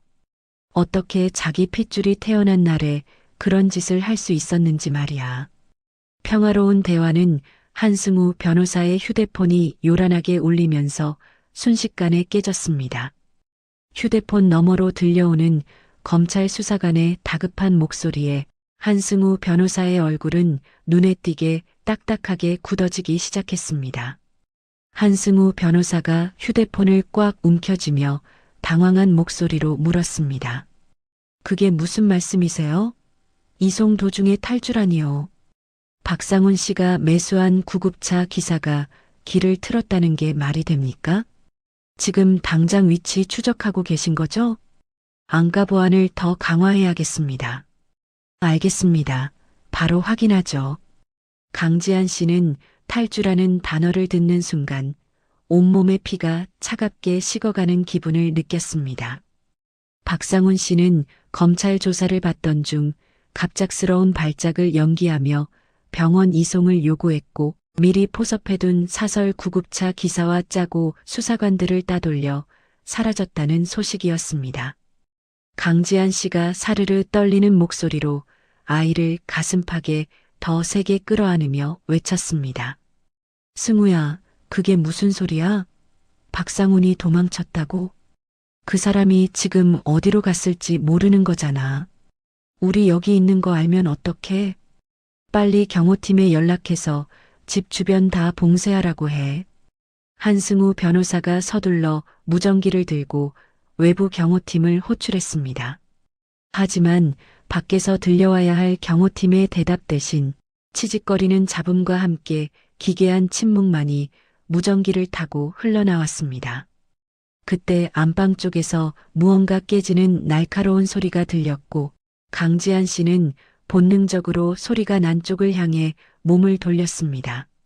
안방 문을 열고 나타난 사람은 검은 모자를 깊게 눌러 쓴 박상훈 씨였습니다. 박상훈 씨는 미리 침입해 있었던 듯 지안의 시어머니와 함께 광기 어린 눈을 하고 지안을 노려보고 있었습니다. 박상훈 씨가 품 안에서 날카로운 칼을 꺼내 보이며 짐승처럼 으르렁거렸습니다. 강지안, 네가 감히 나를 유치장에 쳐넣어? 내가 이대로 무너질 줄 알았어? 내 인생 망친 데가 오늘 아주 톡톡히 치르게 해주마. 어머니, 빨리 그 애 데려오세요. 이 여자가 더 발악하기 전에. 시어머니가 비명을 지르는 지안의 품에서 아이를 강제로 뺏으려 달려들었습니다. 강지한 씨는 산후 통증으로 몸이 제대로 움직이지 않는 와중에도 아이를 필사적으로 방어했습니다. 한승우 변호사가 박상훈 씨를 제압하기 위해 달려들었지만 미리 잠복해 있던 상훈의 일당들이 거실로 들이닥쳐 한승우 변호사를 바닥으로 찍어 눌렀습니다. 시어머니가 지안의 머리채를 잡아당기며 아이의 포대기를 낚아채듯 뺏어갔습니다. 아이의 자지러지는 울음소리가 거실 가득 울려 퍼지자 강지한 씨는 무릎을 꿇고 울부짖었습니다. 강지한 씨가 시어머니의 바짓가랑이를 붙잡으며 애원하듯 소리쳤습니다. 어머니, 제발요. 아이는 아무 죄 없잖아요.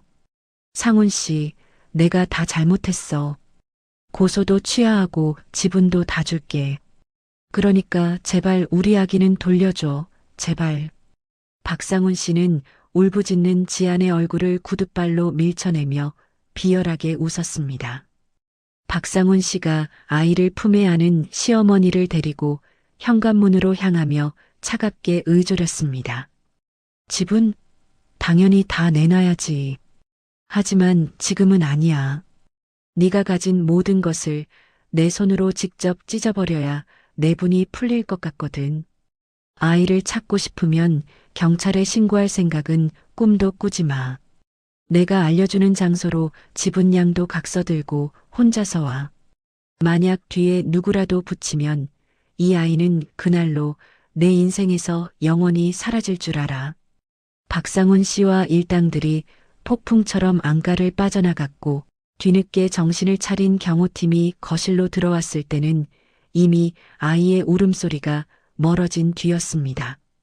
강지한 씨는 비어버린 아이의 요람을 붙잡고 가슴을 치며 통곡했습니다.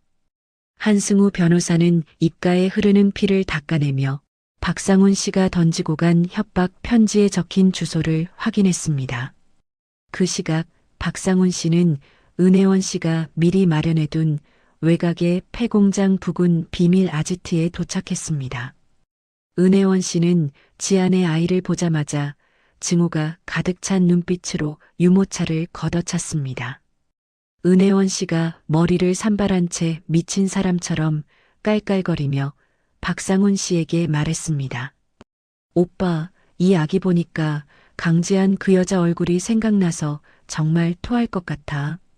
이 아기만 없으면 오빠랑 나랑 다시 시작할 수 있는 거 맞지?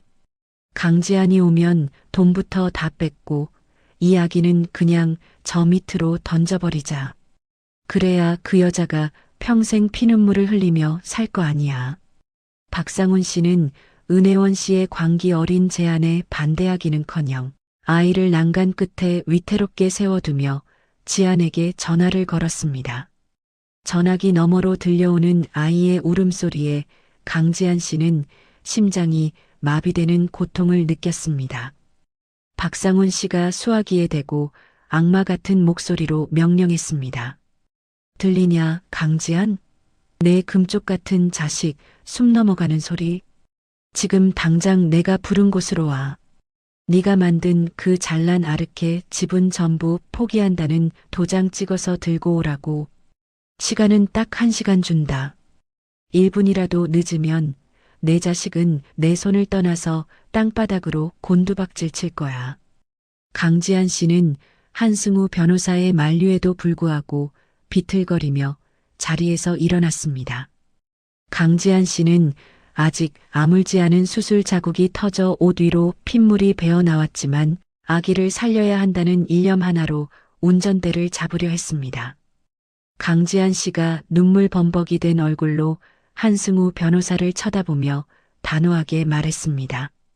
승우야, 이건 내 싸움이야. 내가 가야 해. 박상우는 지금 제정신이 아니야. 내가 안 가면 정말 우리 아기한테 무슨 짓을 할지 몰라. 너는 뒤에서 경찰들이랑 협력해서 위치 파악하고 있어. 나는 죽어도 좋으니까 제발 우리 아기만 살려줘. 강지한 씨는 빗방울이 떨어지기 시작한 어두운 밤거리를 미친 듯이 질주했습니다. 차창 밖으로 보이는 세상이 온통 핏빛으로 물든 것 같은 착각이 들었습니다. 폐공장에 도착하자 옥상 난간 끝에서 유모차를 잡고 있는 박상훈 씨의 실루엣이 보였습니다. 시어머니는 그 옆에서 지안이 가져올 돈 가방을 상상하며 탐욕스러운 미소를 짓고 있었습니다. 강지한 씨가 차에서 내려 비틀거리며 옥상으로 뛰어 올라갔습니다. 숨이 턱끝까지 차오르고 배에서는 타는 듯한 통증이 느껴졌지만 강지한 씨는 멈출 수 없었습니다. 옥상 문을 열자마자 강풍에 아이의 울음소리가 흩날렸고 은혜원 씨가 공장 입구에 휘발유를 뿌리며 라이터를 들고 지안을 맞이했습니다. 은혜원 씨가 지안을 향해 라이터를 흔들며 날카로운 목소리로 외쳤습니다. 어서 와, 언니. 생각보다 빨리 왔네. 근데 어쩌지?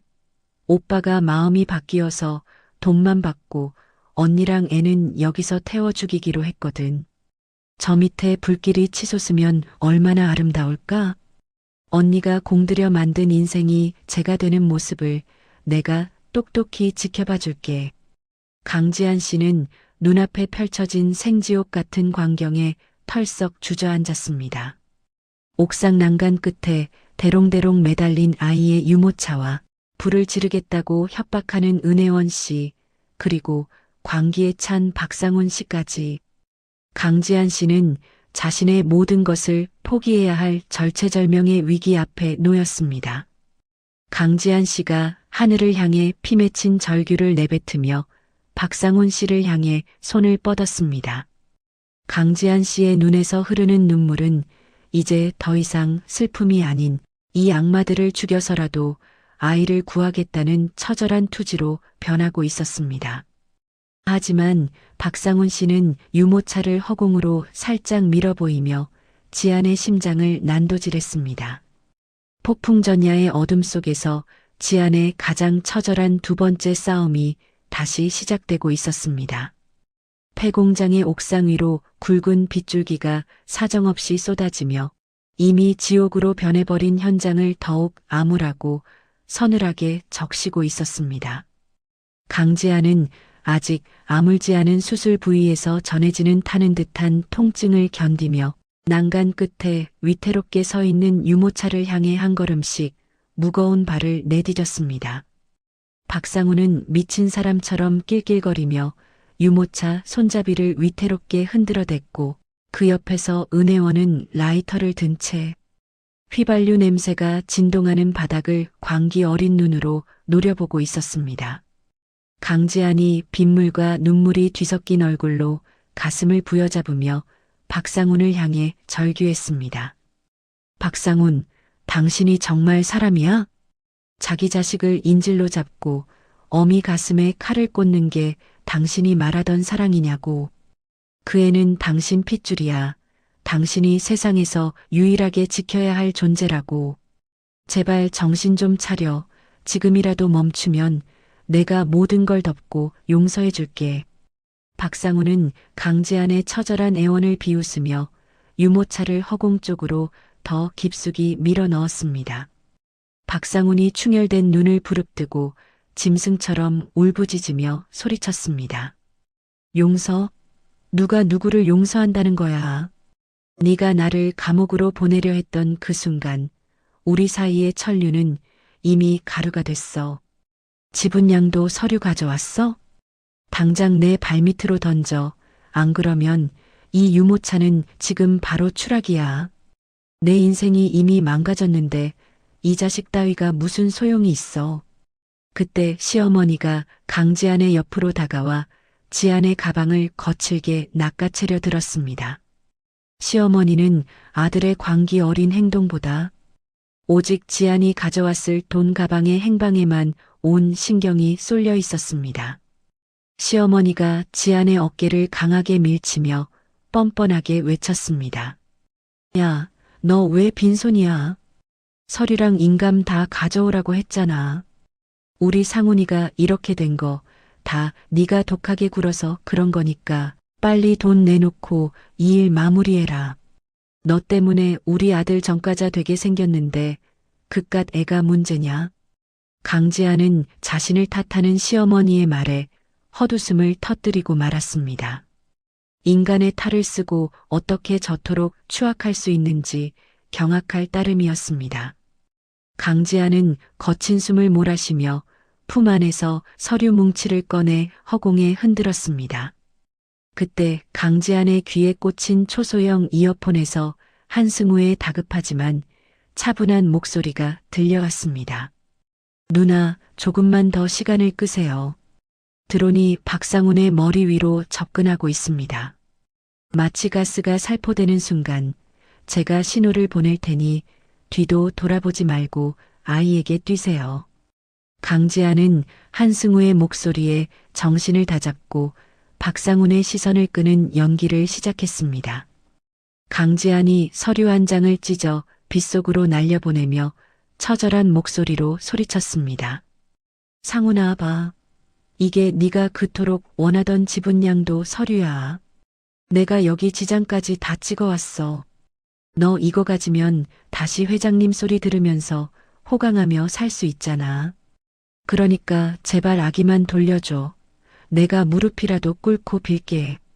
박상훈은 빗물에 젖어 흩날리는 서류 종이를 보며 탐욕스럽게 눈동자를 번득였습니다. 박상훈이 유모차 손잡이를 잡은 손에 힘을 빼고 서류를 줍기 위해 몸을 숙인 그 찰나 머리 위에서 소리 없이 접근한 특수 드론이 강력한 마취 가스를 박상훈의 얼굴에 정면으로 분사했습니다. 박상훈이 비명을 지르며 중심을 잃고 비틀거리는 순간 강지아는 산후 통증도 잊은 채 빗물 고인 바닥을 박차고 아이를 향해 몸을 날렸습니다. 안 돼. 내 아기. 강지아는 난간 밖으로 미끄러져 내려가던 유모차의 바퀴를 필사적으로 낚아챘습니다.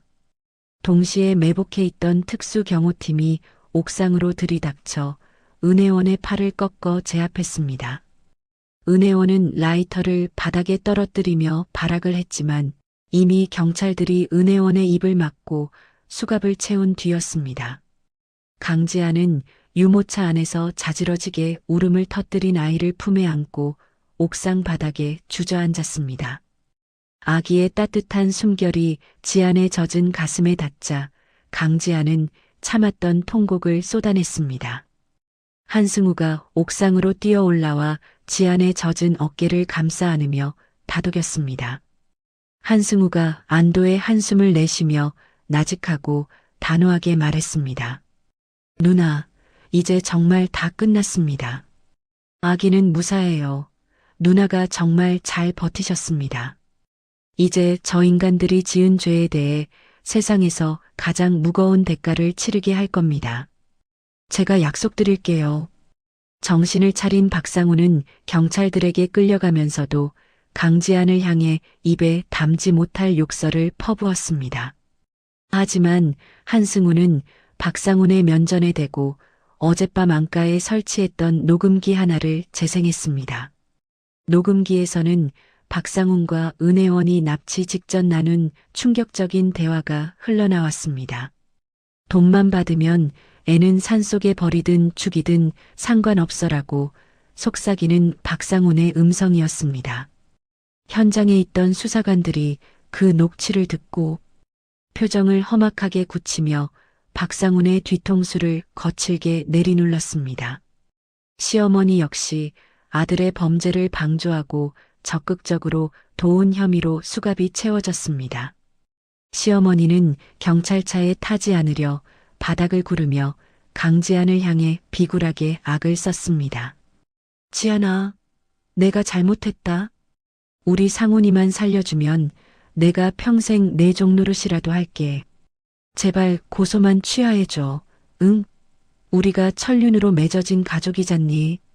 강지아는 아이의 귀를 가린 채 시어머니를 차갑고 경멸 어린 눈으로 내려다보며 일갈했습니다. 가족이요? 자기 손주를 옥상 난간에 매다는 악마가 어떻게 가족입니까? 어머니도 박상훈이랑 같이 감옥에서 평생 참회하며 사세요. 내가 가진 모든 돈과 인맥을 써서라도 당신들이 죽어서야 감옥에서 나올 수 있게 만들 테니까요. 다시는 내 아이 이름 부를 생각도 하지 마세요. 정말 역겨우니까. 사건 발생 3시간 후 강지아는 아이와 함께 인근 대학병원 응급실로 향했습니다. 다행히 아이는 가벼운 저체온증 외에는 큰 이상이 없다는 천만다행인 진단을 받았습니다. 강지아는 아이의 침대 곁을 지키며 한승우가 가져온 고소장 서류들을 꼼꼼히 검토했습니다. 박상훈과 은혜원 그리고 시어머니까지 모두 특수 납치 및 살인 미수 혐의가 추가되었습니다. 이제 그들은 사회적으로나 법적으로나 완벽하게 매장된 것이나 다름없는 처지가 되었습니다. 다음 날 오후 강지아는 구치소에 수감된 박상훈을 면회하기 위해 차가운 철창 앞으로 향했습니다.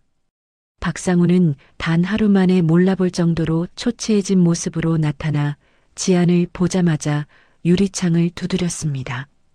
박상훈이 비굴한 웃음을 지으며 지안에게 애걸복걸하기 시작했습니다. 지안아, 나 한 번만 살려줘. 나 정말 그때 제정신이 아니었어. 그 계집애 은혜원이 부추겨서 홧김에 그런 거야. 나 너 정말 사랑하는 거 알잖아. 우리 아기 아빠잖아.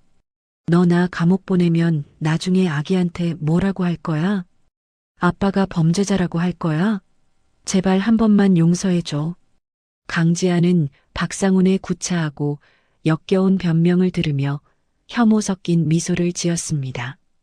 강지안이 수화기를 들고 박상훈의 비겁한 눈을 똑바로 쳐다보며 조용히 말했습니다. 걱정 마, 박상훈. 내 아이에게 당신 존재는 처음부터 없었던 걸로 할 거야. 사고로 죽었다고 하든 아니면 태어날 때부터 없었다고 하든 당신 흔적은 다 지울 거야. 그리고 당신이 그토록 탐냈던 우리 회사 말이야. 어제 역대 최고 실적을 기록했어. 당신은 평생 그 차가운 방에 앉아 내가 승승장구하는 소식을 뉴스로만 들어야 할 거야. 박상훈은 강지안의 단호한 선언에 모든 희망을 잃은 듯 고개를 떨구며 통곡하기 시작했습니다. 강지안은 수화기를 차갑게 내려놓고 뒤도 돌아보지 않은 채 면회실을 빠져나왔습니다. 교도소 정문을 나서자 눈부신 햇살이 강지안의 얼굴을 따스하고 눈부시게 비추었습니다. 한승우가 차 옆에서 강지안을 기다리며 세상에서 가장 환한 미소를 지어 보였습니다. 강지안은 하늘을 우러러보며 가슴속에 뭉쳐있던 모든 응어리를 뱉어내듯 긴 숨을 쉬었습니다. 이제 더 이상 자신과 아이를 위협하는 추악한 그림자는 존재하지 않았습니다. 강지아는 한승우의 차에 올라타며 자신을 기다리고 있을 아이와 찬란한 미래만을 마음껏 그렸습니다.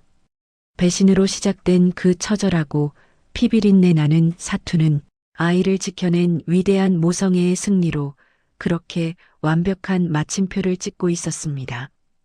강지아는 차창 밖으로 평화롭게 흘러가는 풍경을 보며 입가에 부드러운 미소를 띄웠습니다. 가장 어둡고 고통스러웠던 출산의 날이 지나고 이제 비로소 강지안의 진짜 빛나는 인생이 시작되려 하고 있었습니다. 강지안은 무릎 위에 놓인 아이의 사진을 가만히 쓰다듬으며 다시는 슬픔의 눈물을 흘리지 않겠다고 스스로에게 굳게 약속했습니다. 강지안의 눈동자는 이제 그 어느 때보다 맑고 강인한 승리자의 빛으로 반짝이고 있었습니다. 모든 폭풍이 지나간 지 어느덧 3개월이라는 시간이 흘러 세상은 다시 평온한 일상을 되찾았습니다. 강지아는 이제 지팡이나 누군가의 부축 없이도 당당하게 자신의 다리로 서서 거울을 보았습니다. 출산 직후에 창백했던 안색은 사라지고 이제는 건강한 혈색과 함께 단단한 눈빛이 강지안의 얼굴을 채우고 있었습니다. 오늘은 박상훈과 은혜원 그리고 시어머니에 대한 최종 판결이 내려지는 날이라 법원 앞은 취재진과 구경꾼들로 이른 아침부터 인산인해를 이루고 있었습니다. 강지아는 한승우가 열어주는 차 문을 나서며 쏟아지는 플래시 세례 속에서도 고개를 숙이지 않았습니다. 법정 안의 공기는 무거웠지만 강지아는 오히려 가슴속이 시원하게 뚫리는 듯한 해방감을 느꼈습니다. 잠시 후 포승줄에 묶인 채 법정으로 들어오는 박상훈의 모습이 보이자 방청석이 술렁이기 시작했습니다. 박상훈은 예전에 그 깔끔하고 오만했던 모습은 온데간데 없이 때절은 수의를 입고 초점 없는 눈으로 바닥만 보며 비틀거리며 걸어왔습니다. 그 옆에 선 은혜원은 이미 정신이 나간 사람처럼 입술을 실룩거리며 멍한 표정을 짓고 있었습니다. 판사가 엄숙한 표정으로 판결문을 낭독하기 위해 안경을 고쳐 쓰자 법정안은 숨소리조차 들리지 않았습니다. 피고인 박상우는 자신의 지위를 악용하여 회사의 공금을 조직적으로 횡령하였을 뿐만 아니라 자신의 핏줄인 아이를 인질 삼아 배우자를 협박하는 등 인륜을 저버린 중죄를 저질렀습니다. 이에 본 법정은 피고인 박상훈에게 징역 15년의 중형을 선고하는 바입니다. 또한 공범 은혜원에게는 징역 7년과 치료 감호를 명하며 범행을 적극적으로 도운 피고인 조 씨에게는 징역 3년을 선고합니다. 판결이 확정되는 순간 박상우는 바닥에 주저앉아 짐승 같은 소리를 내며 울부짖었습니다. 박상훈이 법정 경위들에게 끌려가지 않으려 발악을 하며 강지안을 향해 필사적으로 손을 뻗었습니다. 박상훈이 눈물 콧물이 범벅이 된 얼굴로 비굴하게 소리쳤습니다. 지안아, 내가 잘못했어. 15년이라니, 나 여기서 나가면 50이 넘어. 우리 아기 아빠잖아. 제발 한 번만 자비를 베풀어 달란 말이야. 너 정말 독한 여자구나. 어떻게 나한테 이럴 수가 있어. 제발 나 좀 살려줘. 강지아는 소란을 피우며 끌려나가는 박상훈의 뒷모습을 보며 단 한 방울의 눈물도 흘리지 않았습니다. 강지아는 박상훈의 비명이 복도 끝으로 사라질 때까지 그 자리를 지키며 자신의 마음속에 남아있던 일말의 미련조차 깨끗이 씻어냈습니다. 은혜원 역시 교도관들에게 끌려가며 강지안을 향해 알 수 없는 저주를 퍼부었지만 강지안은 그들의 파멸을 마치 타인의 일을 보듯 담담하게 지켜보았습니다. 법원을 나서는 길에 강지안은 시어머니의 절규 섞인 외침을 뒤로하고 한승우를 보았습니다. 한승우가 강지안의 어깨를 가볍게 감싸 안으며 안도감이 섞인 따뜻한 목소리로 말했습니다. 누나, 정말 고생 많으셨습니다. 이제 진짜 모든 사슬이 끊어낸 기분이죠? 저 사람들이 지은 죄에 비하면 15년도 부족하지만 그래도 법이 줄 수 있는 최고의 단죄를 내렸으니 이제는 다 잊으세요. 제가 남은 재산 몰수 절차와 압류 자산 정리도 빈틈없이 마무리하겠습니다. 이제 누나는 아이와 함께 행복한 미래를 설계하는 일만 남았습니다. 강지안이 법원 앞에 푸른 하늘을 올려다보며 깊은 숨을 내뱉었습니다. 강지안이 한승우의 손을 꽉 잡으며 고마움이 가득 담긴 목소리로 대답했습니다. 승우야, 정말 고맙다. 네가 아니었으면 난 아마 그 옥상에서 무너졌을 거야. 내 아이를 지키기 위해 도끼를 품었던 그 시간들이 지금 생각해보면 나를 더 단단한 어머니로 만들어준 것 같아. 박상훈이 빼앗으려 했던 내 회사도 내 명예도 이제는 온전히 내 것이 됐어.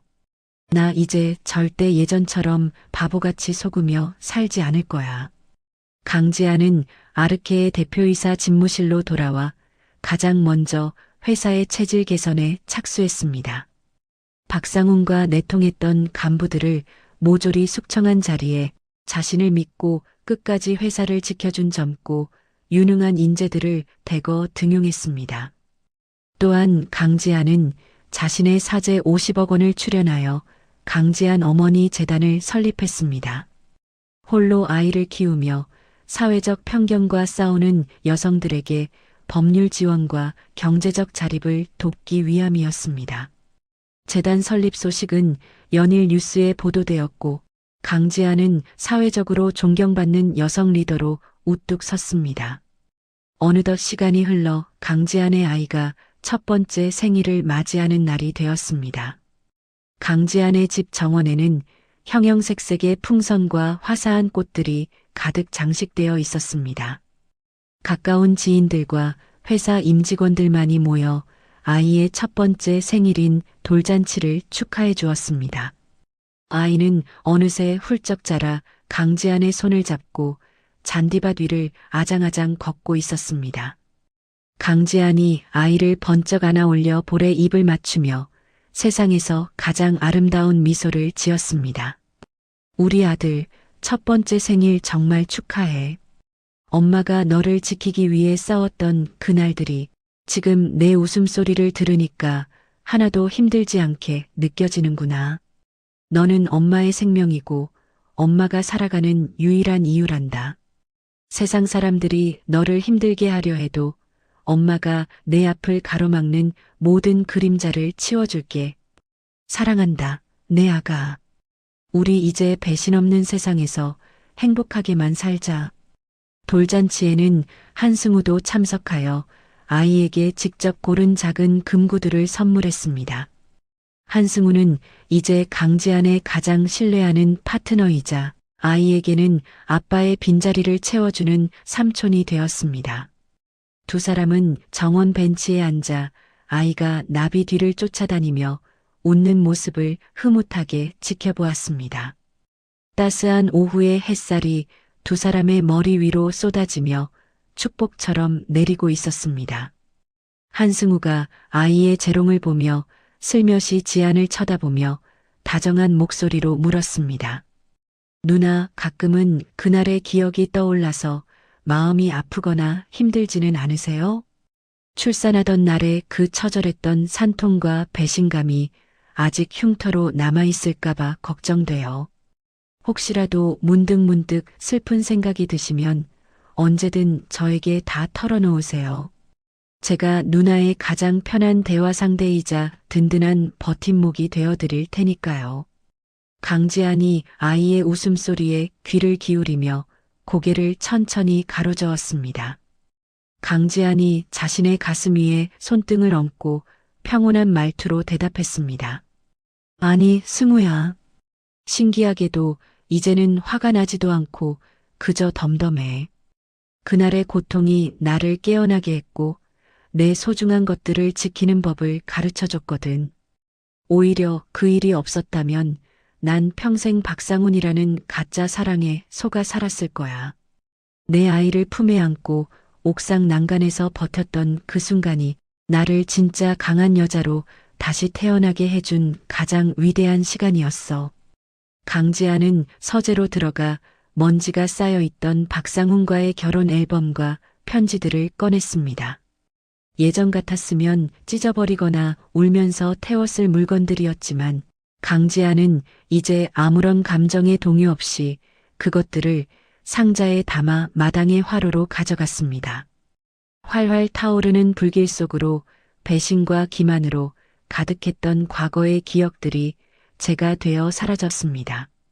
강지안은 그 불꽃을 바라보며 자신의 인생에서 박상훈이라는 오점을 완벽히 도려냈습니다. 이제 강지안의 일상은 아이의 맑은 웃음소리와 활기찬 업무로 가득 차 있습니다. 강지안은 매일 아침 아이와 함께 아침 햇살을 맞으며 산책을 하고 회사에서는 수백 명의 직원을 이끄는 카리스마 넘치는 CEO로 존경받고 있습니다. 사람들은 강지안을 보며 배신을 기회로 바꾼 기적의 어머니라며 찬사를 보냈습니다. 하지만 강지안에게 가장 소중한 칭찬은 아이가 잠꼬대로 엄마라고 불러주는 그 작은 소리였습니다.